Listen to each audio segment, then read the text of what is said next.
ಶುಭೋದಯ. ಕ್ರಿಸ್ತ ಜಯಂತಿ ಹಬ್ಬವು ಲಘು ಹೃದಯದವರಿಗೆ ಅಥವಾ ದುರ್ಬಲ ಹೃದಯದವರಿಗೆ ಅಲ್ಲ.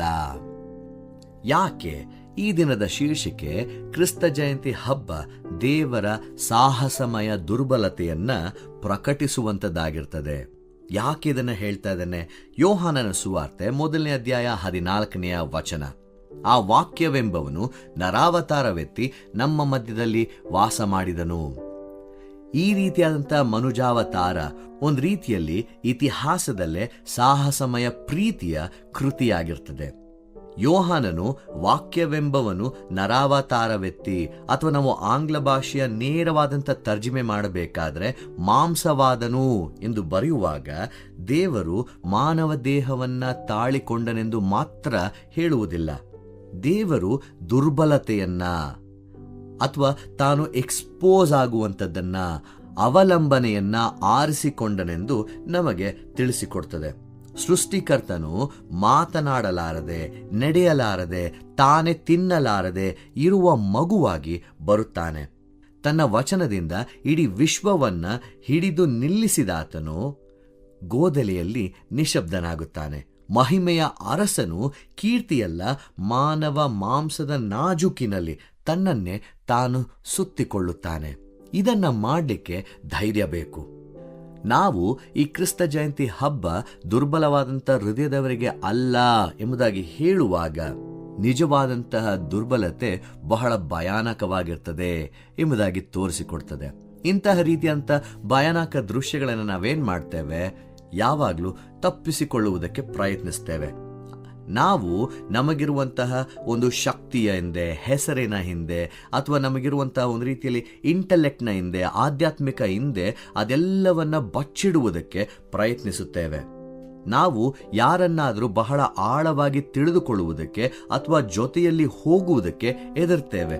ಆದರೆ ದೇವರು ತಾನು ಮನುಜಾವತಾರವನ್ನ ತಾಳುವುದರ ಮೂಲಕ ಹಿ ಡಸ್ ಎವ್ರಿಥಿಂಗ್ ಆಪೋಸಿಟ್.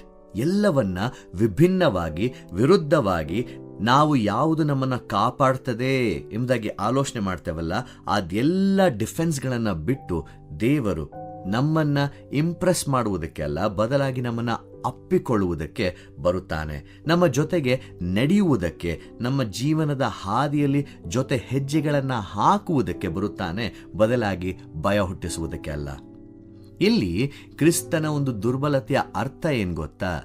ಆತನಿಗೆ ಪ್ರತಿಯೊಬ್ಬ ಮಾನವನ ಸಂಪೂರ್ಣವಾದಂತಹ ಅನುಭವದ ಭಾರ ಗೊತ್ತಿದೆ ಎಂಬುದಾಗಿ ತಿಳಿಸಿಕೊಡುತ್ತದೆ. ಆತನ ಹಸಿವು, ದಣಿವು, ನಿರಾಶೆ, ದುಃಖ ಇದೆಲ್ಲವನ್ನ ಅನುಭವಿಸಿದ್ದಾನೆ. ದ್ರೋಹದ ಕಹಿಯನ್ನ, ಏಕಾಂತದ ನೋವನ್ನ ಆತನು ತಿಳಿದಿದ್ದಾನೆ. ಅಳುವುದರ ಅರ್ಥ, ರಕ್ತಸ್ರಾವವಾಗುವುದರ ಅರ್ಥ, ತ್ಯಜಿಸಲ್ಪಟ್ಟ ಭಾವನೆಯ ಅರ್ಥ ಇದೆಲ್ಲವೂ ಆತನಿಗೆ ಗೊತ್ತದೆ.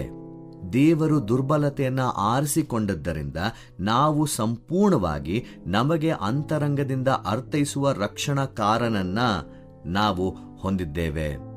ಅಲ್ಲಿಗೆ ಈ ಅರ್ಥಪೂರ್ಣವಾದಂಥ ಕ್ರಿಸ್ಮಸ್ ನಮ್ಮಲ್ಲಿರುವಂತಹ ದುರ್ಬಲತೆಯನ್ನ ನಾವು ಧೈರ್ಯದಿಂದ ನೋಡುವ ಹಾಗೆ ಆಹ್ವಾನಿಸುತ್ತದೆ. ಈ ಗೋದಲಿ ಅನ್ನುವಂಥದ್ದು ಕೇವಲ ಭಾವನಾತ್ಮಕವಾದಂತಹ ಒಂದು ಸೌಂದರ್ಯವಲ್ಲ, ಅದು ಪ್ರಾಮಾಣಿಕತೆಯ ಆಹ್ವಾನಿಕೆಯಾಗಿರುತ್ತದೆ. ದೇವರು ನಮ್ಮ ಒಂದು ರೀತಿಯಲ್ಲಿ ಆ ಪಾಲಿಶ್ಡ್ ಪರ್ಫೆಕ್ಷನ್ಗಳಲ್ಲಿ ನಮ್ಮನ್ನು ಭೇಟಿ ಮಾಡೋದಿಲ್ಲ. ಬದಲಾಗಿ ನಾವು ಗಾಯಗೊಂಡಿರುವಂತಹ ಸ್ಥಳದಲ್ಲಿ, ಆ ಪರಿಸ್ಥಿತಿಗಳಲ್ಲಿ ಭೇಟಿ ಮಾಡುತ್ತಾನೆ. ಕ್ರಿಸ್ತನು ನಮ್ಮೊಂದಿಗೆ ದುರ್ಬಲನಾಗಲು ಸಿದ್ಧನಾಗಿದ್ದಾರೆ. ನಾವು ಯಾಕೆ ಆತನಿಂದ ಮರೆ ಮಾಡಬೇಕು? ಸ್ವಲ್ಪ ಆಲೋಚನೆ ಮಾಡಬೇಕಾ? ಅಲ್ಲಿಗೆ ನಾವು ಭಯದಿಂದ ಕೂಡಿರುವಾಗ ಅನೇಕ ಬಾರಿ ದೇವರಿಂದ ದೂರವಿಡ್ತೇವೆ.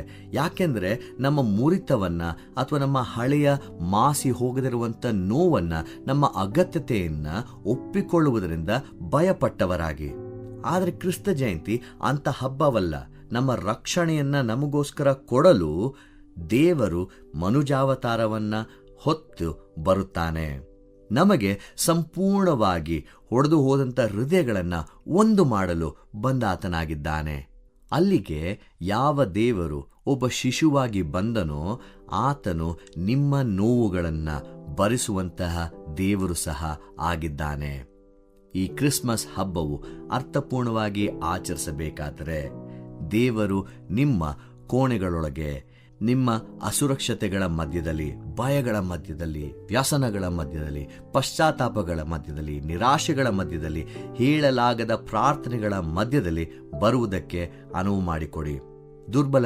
ದುರ್ಬಲತೆ ಅಲ್ಲ, ಅದು ಪರಿವರ್ತನೆಯ ಬಾಗಿಲಾಗಿದೆ. ದೇವರು ನಿಮ್ಮನ್ನು ಆಶೀರ್ವದಿಸಲಿ. ಈ ಕಾರ್ಯಕ್ರಮದ ಬಗ್ಗೆ ನಿಮ್ಮ ಅಭಿಪ್ರಾಯ, ಸಲಹೆಗಳು ಹಾಗೂ ಯಾವುದೇ ಪ್ರಾರ್ಥನಾ ಮನವಿಗಳಿದ್ದಲ್ಲಿ ನಮ್ಮ ದೂರವಾಣಿ ಸಂಖ್ಯೆಗೆ ನೀವು ಕರೆ ಮಾಡಬಹುದು. ನಮ್ಮ ದೂರವಾಣಿ ಸಂಖ್ಯೆ 9902606453. ನಿಮ್ಮ ಅಭಿಪ್ರಾಯಗಳನ್ನು ಇಮೇಲ್ ಮೂಲಕವೂ ನಮಗೆ ತಿಳಿಸಬಹುದು. ನಮ್ಮ ಇಮೇಲ್ ID info@fibaonline.org. ವಂದನೆಗಳು.